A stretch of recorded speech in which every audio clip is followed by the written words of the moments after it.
ቆላማው አካባቢ ነው። በዚህ አመት የበጋ ስንዴ 3.5 ሚሊዮን ሄክታር ታርሷል። ከዚህ የሚሰበሰበው ከ300 ሚሊዮን ኩንታል ያላነሰ እንደሚሆን ይጠበቃል። በዚህ አሁን ባለንበት አካባቢ ምስራቅ ሐረርጌ ቆላማው አካባቢ ማህበረሰቡ ከ4፣ 5፣ 6 አመት በፊት የሚኖረው በሴፍቲ ኔት ነው። እርሻ አያቅም። ይሄ ቦታ ታርሶ አያቅም። እንደ በረሃ የሚወሰድ ቦታ ነው። ከዚያም ቀደም ብሎ በርካታ ግጭት የሚደረግበት ብዙ ሰው ያለቀበት አካባቢ ነው። አሁን መለስተኛ ግድቦች እየገደብን በካናል በበጋ ስንዴ የጀመርነውን ስራ ከጀመርን በኋላ በዚህ አካባቢ ወደ 1000 ሄክታር ገደማ ታርሷል። አሁን በጣም የሚያስደንቀው የዛሬ 3-4 አመት እዚህ አካባቢ ወደ 1.1 ሚሊዮን የሚጠጋ ህዝብ በሴፍቲ ኔት ይኖር ነበር። አሁን 74% ነፃ ወጥቷል።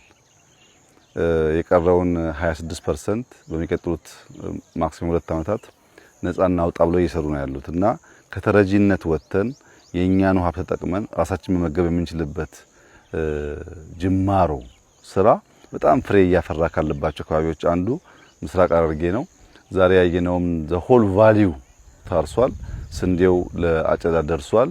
ይሄ በጣም ተስፋ ሰጪ ጅማሮ ነው። ይሄ የሚያሳየው በሀገር ደረጃ ሊታረሱ የሚችሉ ጎርጆች የተደበቁ ቦታዎች እንዳሉና እነዚያን ቦታዎች በተቻለ መጠን ውሃ አድርሰን ብናርስ በአመት 2-3 ማምረት የሚያስችል አቅም እንደምንፈጥር ያላየናቸው የተወናቸውን ቦታዎች ማስታወስ መሬት ጦም ማደር የለበትም ብለን አስበን የጀመርነው ስራ እያስገኘ ያለው ፍሬ በጣም ተስፋ ሰጪ ስለሆነ ሁሉም አካባቢ ከዚህ ተምሮ በዚሁ አግባብ አሲዳማ መሬቶችን በማከም የተረሱ ቦታዎችን መልሶ በመጠቀም ክረምት ከበጋ በማረስ በምግብ ሉዓላዊነት የማረጋገጥ ተግባራችን ተጠናክሮ እንዲቀጥል አደራ ማለት እፈልጋለሁ። ዛሬ በዚህ አካባቢ ያየሁት ስራ በጣም ተስፋ ሰጥቶኛል። ምክንያቱም ሰፈሩ እርሻ አያቅም፣ በተረጂነት የሚኖር ነበር።